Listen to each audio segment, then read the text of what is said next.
ఆ బకాయి ఇచ్చినాం. ఇప్పుడు నేను మళ్ళీ రైతులకు మాట ఇస్తున్నా, సంక్రాంతి పండుగ తర్వాత రైతు భరోసా మీ ఖాతాలలో వేసేది సోనియమ్మ గ్యారంటీ, ఇందిరమ్మ ప్రభుత్వము. ఏ రైతులు ఎలాంటి మారీచులు సుబాహులు వచ్చి మీకు అబద్ధాలు చెప్పి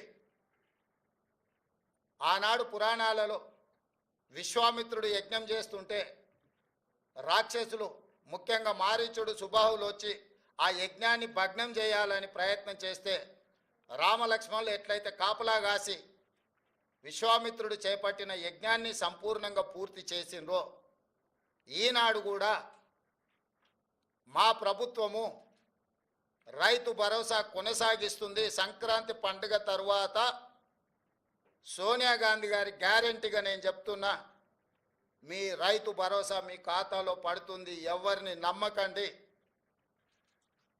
ఇట్లాంటి మారీచులు మీ దగ్గరికి మారు వేషంలో వస్తూనే ఉంటారు.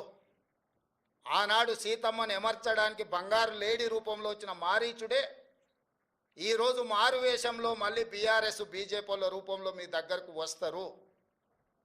ఈ మారీచులను మీరు విశ్వసించకండి. సంక్రాంతి పండుగ తర్వాత మీ రైతు భరోసా మీ ఖాతాలలో పడుతుంది.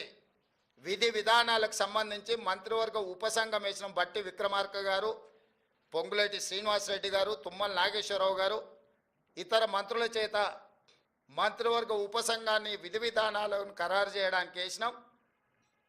రాబోయే శాసనసభ సమావేశాలలో విధి విధానాల మీద చర్చ పెట్టి ఏ రకంగా కార్యాచరణను తీసుకొని ముందుకు వెళ్దామో నిర్ణయించుకొని డిసెంబర్ నెలలో జరిగే శాసనసభ సమావేశాలలో సభలో చర్చ చేసి విధి విధానాలను ఖరారు చేసి సంక్రాంతి పండుగ తర్వాత మీ రైతు భరోసా మీ ఖాతాలలో వేసే బాధ్యత మా ప్రభుత్వం తీసుకుంటుందని చెప్పి నేను రైతులకు గ్యారంటీ ఇస్తున్నా. రైతు రుణమాఫీ చేస్తామన్నాం, చేసి చూపించినాం. రైతు బంధు చంద్రశేఖరరావు గారు బకాయి పెట్టి పారిపోతే వాటిని కూడా 7,625 కోట్ల రూపాయలు రైతుల ఖాతాలో మేము వేసినాము. ఇప్పుడు కూడా రైతులకు రైతు భరోసా అందించే బాధ్యత మా ప్రభుత్వం తీసుకుంటుంది. దీనికి సంబంధించి శాసనసభలో చర్చలు చేసి మంత్రివర్గ ఉపసంఘం ఇచ్చే నివేదికను శాసనసభలో ప్రవేశపెట్టి విధి విధానాలను ఖరారు చేసి రైతు భరోసా పథకం కొనసాగుతుంది.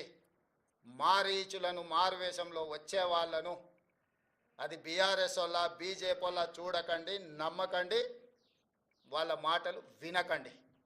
అదేవిధంగా ఈ సీజన్లో మేము వరి వంగడాల విషయంలో 500 రూపాయల బోనస్ ఇస్తామని చెప్పినాం. చాలా